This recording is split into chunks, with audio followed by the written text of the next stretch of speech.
to operate on a weekday schedule. All other rail lines remain suspended until further notice as weather conditions permit. The Hudson-Bergen Light Rail is operating on a weekend schedule, and the River Line is operating on a Sunday schedule. The Newark Light Rail is expected to return to service sometime this afternoon. Bus lines in Central and North Jersey will remain suspended until further notice as road conditions permit. NJ Transit continues to work closely with local and county agencies to coordinate with their snow removal schedules.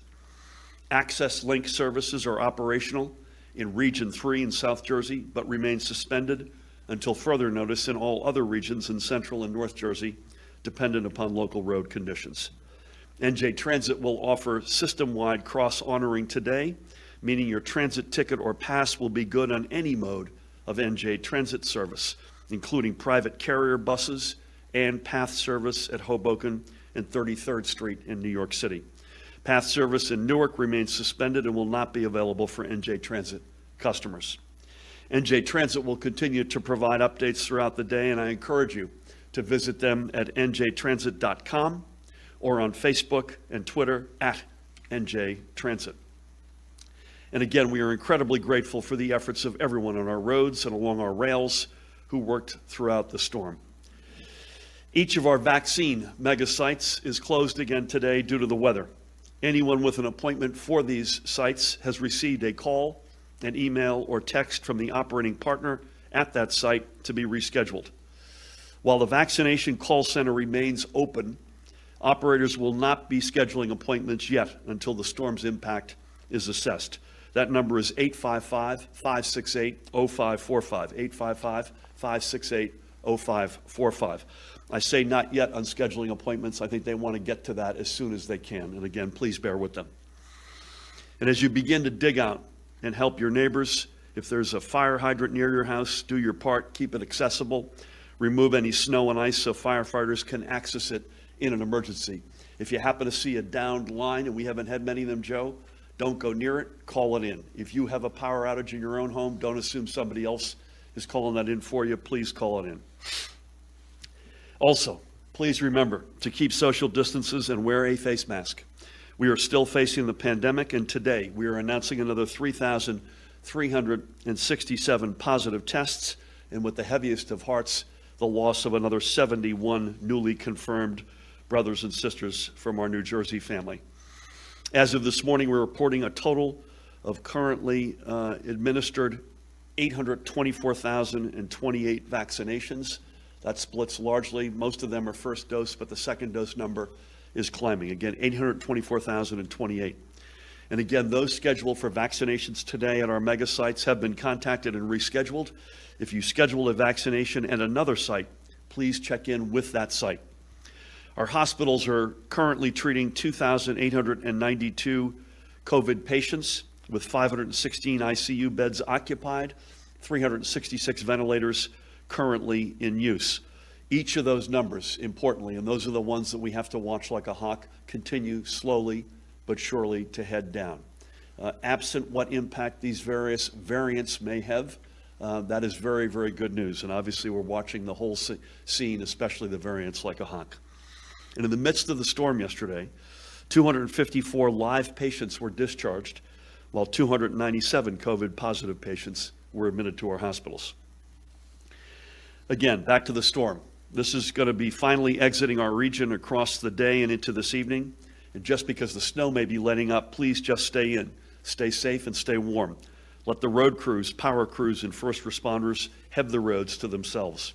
Further updates, as well as preparedness information, are all available online at ready.nj.gov. Ready.nj.gov, I think that's the best place to get an all-encompassing sense of what's going on. Or you can go to the Office Pat of Emergency Management's Facebook page and on Twitter at ReadyNJ, at ReadyNJ. Information from a variety of official channels is also being retweeted on the State of New Jersey Twitter at NJGov. With that, it is my pleasure to introduce our host, the Commissioner of the Department of Transportation. She and her team have done an extraordinary job over the past 48 hours, as they always do. Diane Gutierrez-Scacchetti. Diane? Good morning, everyone. First and foremost, I would like to thank all the New Jerseyans who cooperated with us over the last 36 hours by staying off the roads and letting our teams do their jobs. It has been an extraordinary help, and it is what allows you to look out the window and see Blacktop this morning. Again, as the governor mentioned, we ask you to continue to limit travel. We still have work to do. We're clearing shoulders, we're pushing back ramp areas, we're trying to make sure that the road dries, right? So that's the next part of our operation here. And we want to make sure we do that safely. So to the extent you don't have to be out, please don't. I do want to give a shout out to all of our crews and all of our contractor partners at the DOT, the New Jersey Turnpike Authority, South Jersey Transportation Authority, New Jersey Transit. I had a reporter ask me last night, well, how do they do this? Like, how do they gear up for this? They don't. They're well-trained in long-duration storms, and they fight snow 1 inch at a time, just as it's falling, and they do it until they can see that road. They take great, great pride in being able to make sure New Jersey moves. So while the storm is still with us and you can see Blacktop, the roads are still slippery. So if you have to go out, we ask you to exercise extreme caution. What does that mean? It means if you're on the highways, if you see a state trooper servicing a vehicle, helping a disabled, please slow down, and if it's safe, please move over. We want to make sure everybody goes home every night. Please obey the posted speed limit. When we left here yesterday, I think I saw about 7 incidents between here and interchange 7A, all single vehicles, all spin-outs.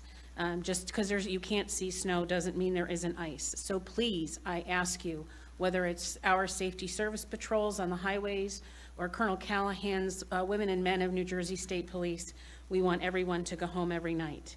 We will begin to relax our towing assets and allow them to get back to their normal day-to-day work. We had extraordinary success with the trailer ban, and I think it helped in making sure that the roads were clear and safe, and we got our roads cleared on time. But you will still see plow teams in some areas because there is still snow falling. Please try not to pass the plow team convoy. Governor went through a New Jersey Transit and the different operating schedules for them throughout the state. I think the best thing anyone who wants to use New Jersey Transit can do today is to go to njtransit.com. It is where you will get the most up-to-date information depending on your travel schedule. We want to make sure that frontline workers can still get to where they have to go. We echo the same information we provided yesterday. Give yourself plenty of time. Make sure that you have your phone charged. I know the weather looks better. It is still cold, it is still icy. Just please be safe. I would be remiss if I did not thank my colleagues and my partners in Pennsylvania DOT, Connecticut DOT, and New York DOT. We worked very tightly together on the travel restrictions for commercial vehicles, and it really goes to show that a regional approach is the best approach when we're trying to manage traffic. If you need additional information from New Jersey DOT, please go to 511nj.org or New Jersey DOT, at New Jersey DOT on Twitter. I don't do social media, so forgive me. But at the end of the day, information is out there and accessible. My job today, the governor carried so many of the details, rightly so, but the big thanks go to the men and women who have been for the last 36 to 48 hours preparing and fighting this storm, and they have my gratitude every day. Thank you. Thank you, Diane. Great work. Thank you, Diane. To you and your colleagues, many of them are standing in this room with us, guys. Great job to each and every one of you, and for the literally thousands out on the roads. Extraordinary job. With that, speaking of extraordinary job, please help me welcome the Superintendent of the State Police, Colonel Pat Callahan. Governor. Good morning, everybody. And I'll just start off where Commissioner Gutierrez-Gichetti left off with a thanks. When you see that State Emergency Operations Center get cranked up and activated, that's Board of Public Utilities, it's DEP, it's Transit, it's DOT, it's Health, it's Human Services, and it's that partnership and those relationships that we build on those blue sky days that we talk about, and to watch that come together once again in order to make sure that we keep the citizens in New Jersey safe. It's just a tremendous source of pride for me. personally and professionally. To the governor's point, I think this storm may rank as maybe one of the top 5. We still have to get some certifications with National Weather Service. I think it's second to the 96 storm and ahead of the 03, 2010, and 2016. So a monumental storm by all accounts. We did have the county OEM call this morning with our state emergency management partners. National Weather Service did confirm that we're through the teeth of it, but this is still going to last probably into the evening hours with some additional, maybe an inch or 2 of snow. So still need to proceed with caution out there. And I'll just close on a non-storm related matter with regard to U.S. Capitol Police Officer Brian Sicknick, who was lost in the battle at the Capitol. The state police had the honor of escorting his family down to Washington, D.C. today in coordination with the Delaware State Police and the Maryland State Police. I know elected officials, they say it's lying in state. For non-elected, they say lying in honor, and Brian will lie in honor starting tonight at 9:30 at the Capitol, and that will continue tomorrow. So the state police is humbled and honored to be a part of honoring his phenomenal life as a family member from New Jersey. Thank you. Thank you, Pat, to you and your colleagues for, again, extraordinary work, in your case, extraordinary leadership, and God bless Brian Sicknick, South River guy, Middlesex County, where we are right now, former member of the New Jersey National Guard, and obviously member of the Capitol Police. God rest his soul, and please keep his family in your prayers. So as I said at the outset, surprise number 1 for me, pleasant surprise in this case. I think we had the storm about right in terms of scope. The forecasters, National Weather Service, did a really good job, I think, on this one. Our team did a great job sort of getting their arms around the parameters of this.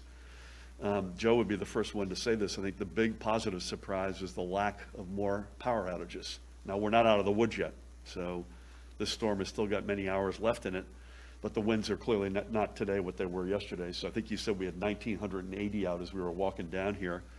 Hats off to the crews, the women and men, to the power companies themselves, and especially, Joe, to you and your colleagues at the Board of Public Utilities. Please help me welcome President Joe Fiordaliso.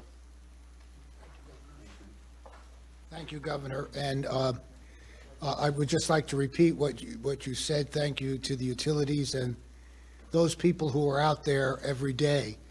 The snow is not a deterrent to getting up there and getting people back online. It's the wind that creates the problem. And I think part of the reason why we have so many or a low number of people out is because of the fact that the wind was not as severe in many parts of the state as predicted, number 1. And number 2, the snow was lighter. It wasn't a wet snow.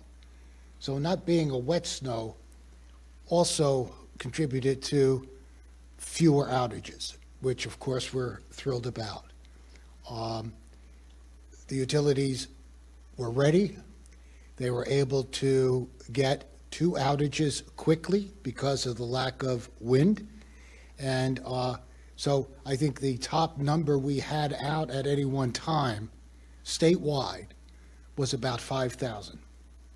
So we are very, very pleased. I'm very pleased and gratified that more of our citizens were not without power for any length of time.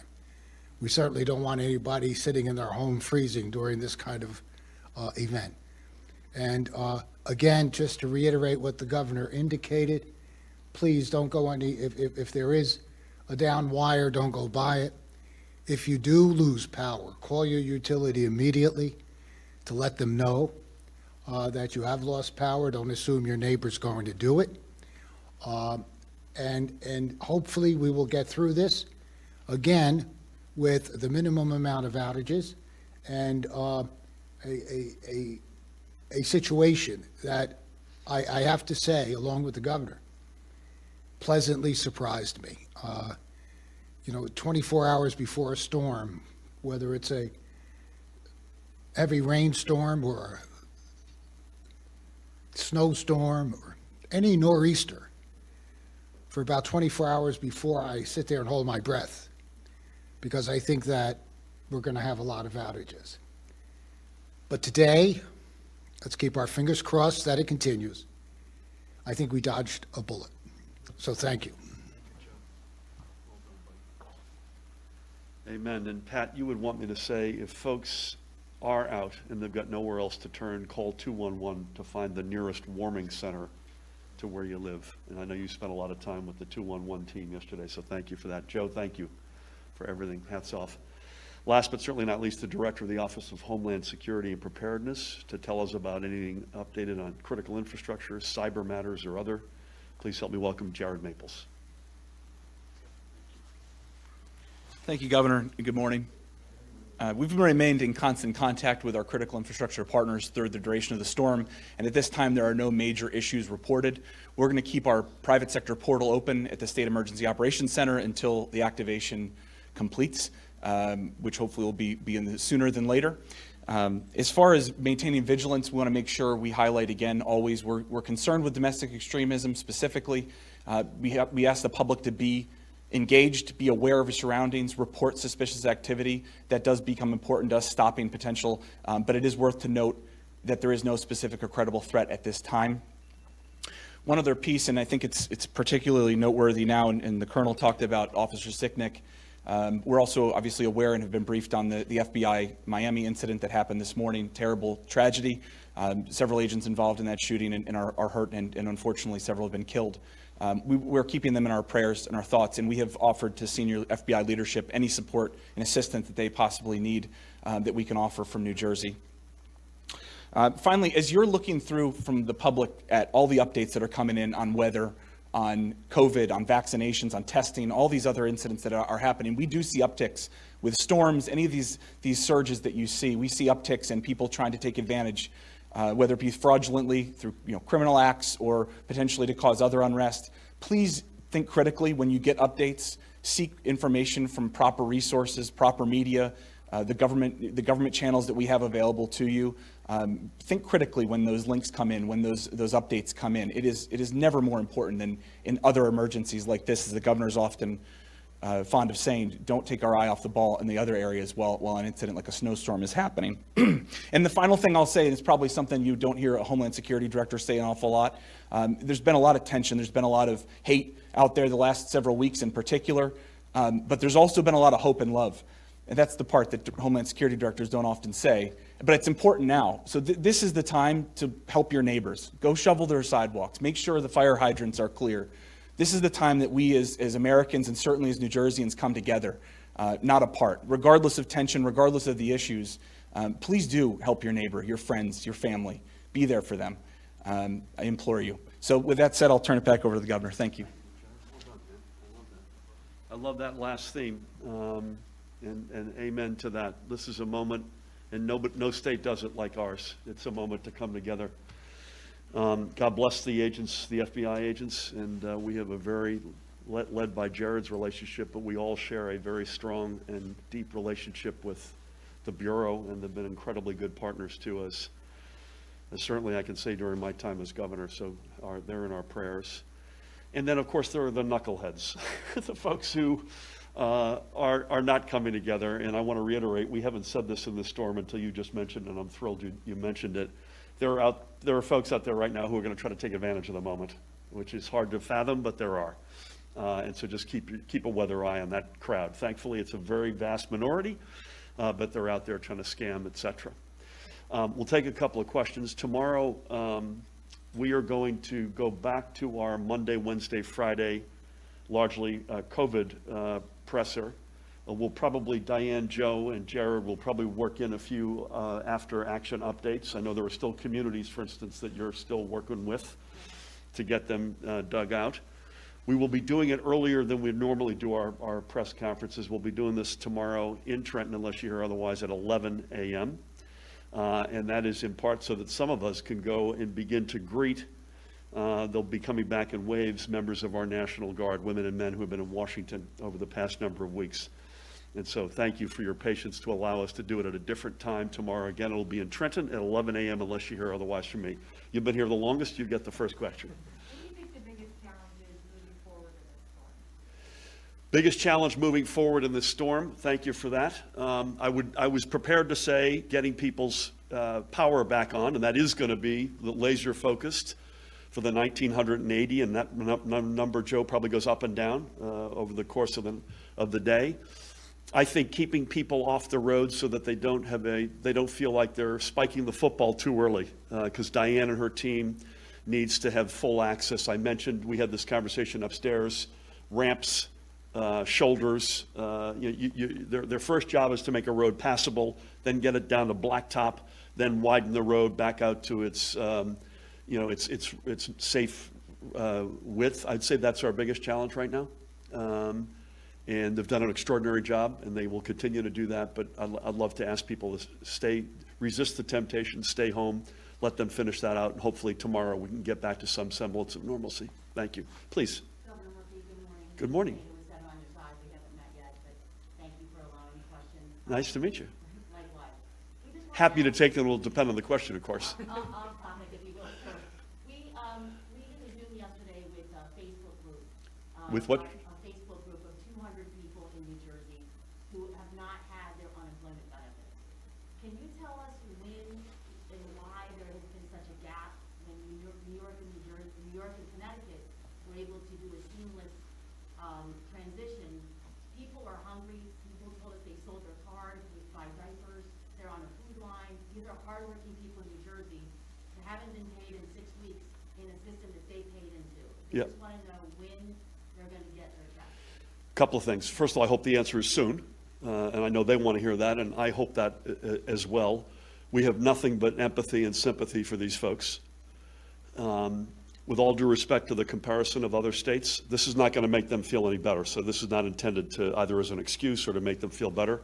I'd put our record up against any state right now, either the past year during the crisis, the COVID crisis, or as a general matter. 96+% of the people who are eligible have at least received a first payment. We've put on the street $20+ billion between our money and the federal money. It is almost always the case, unless there's some sort of a system breakdown of which I'm not aware, and Dan Bryan is here who will follow up with you to find out any specific reason for this cohort. It is almost always related to the very specific issues to that person. In other words, early on in the crisis, or when there's a big shift in payments. So for instance, the President Trump in this case, couldn't get through Congress an extension of the unemployment benefits, so he went to already appropriated money in FEMA. That's a system, that's a whole new system, so there are system issues as an example when that happens.